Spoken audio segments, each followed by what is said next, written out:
Hi, my name is Anjuli and I Om. I'm 37, I live in Brooklyn, and I'm the owner and CEO of the Institute of Om. I've been Oming for 3 years. I loved working. Literally, I would work 23-hour days. I was burned out for a while before I left, but about a year before I left, I met my partner. We both quit our jobs and decided that we were going to travel literally every part of the globe. And then about 5 or 6 years into it, I got really ill and he got really ill. We got ill at the same time. And we got sick enough that we ended up having to come back to the States. I couldn't work. I had trouble driving a car. I literally couldn't focus on the exits fast enough. I couldn't watch TV because I couldn't follow the plot. Even if I'd watched a movie before, I couldn't follow it. I was just tired and I didn't seem to be able to eat anything. Anything I ate made me sick. My body felt uncomfortable all the time. It felt like it was burning, or it was just like so tired I sometimes didn't even want to move my arms. We went and got every test known to man and nobody could figure out what it was. And then we got diagnosed with some very obscure, rare mold toxicity syndrome. That one was bad. Because it had us go from being worried about the food and being worried about the environment to actually being scared of the air. We took a bunch of tests, we took a bunch of drugs, and the test results came back all negative, but I still just felt exhausted and we were scared of everything around us.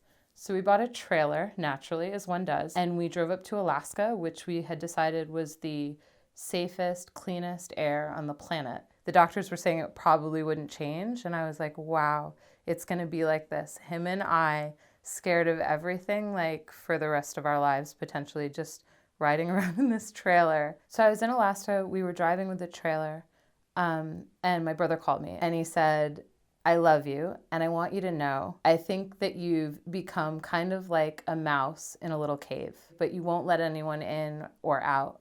And I think you should look at that. I knew at the time that he was practicing this practice called Orgasmic Meditation, and he was like, I think you should give it a try.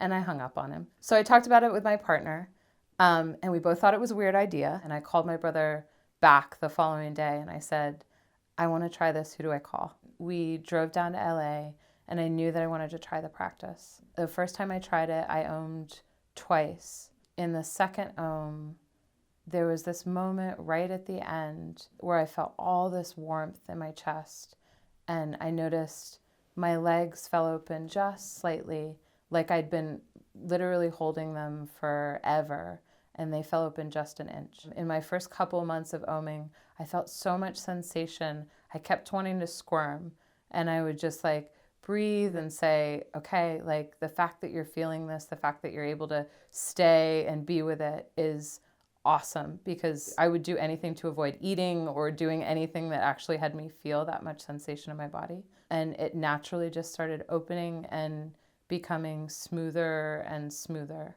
In the beginning, I'd have these weird out-of-body experiences where all I could feel was the point of contact. And as I Om'd more and more, I noticed that I could feel more sensation in my body, in my hands, in my chest, in my face. And it was almost like some part of me was coming down into my body until I finally got, I think about like 4 months in, and it felt like every part of me was sitting, landed inside of my body. More is possible. You can actually meditate in your body. Now, after Oming for about 3 years, I'm not in a cave anymore. People can come in and out, sensations can come in and out, food can come in and out.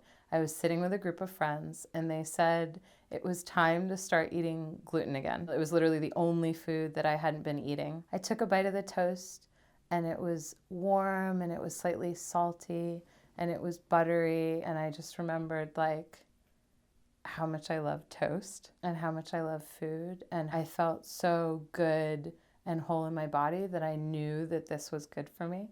And I think I've been eating toast every single day ever since. I have as much energy as I could possibly imagine, and I love my body and I love being in my body. I did not think was possible. I love how big my boobs are. I love how they feel in a bra. I love the feeling of clothing hugging my hips, or the way my body feels under covers, naked, and just how much I love like the fullness and feeling of me. My name is Anjuli and I Om.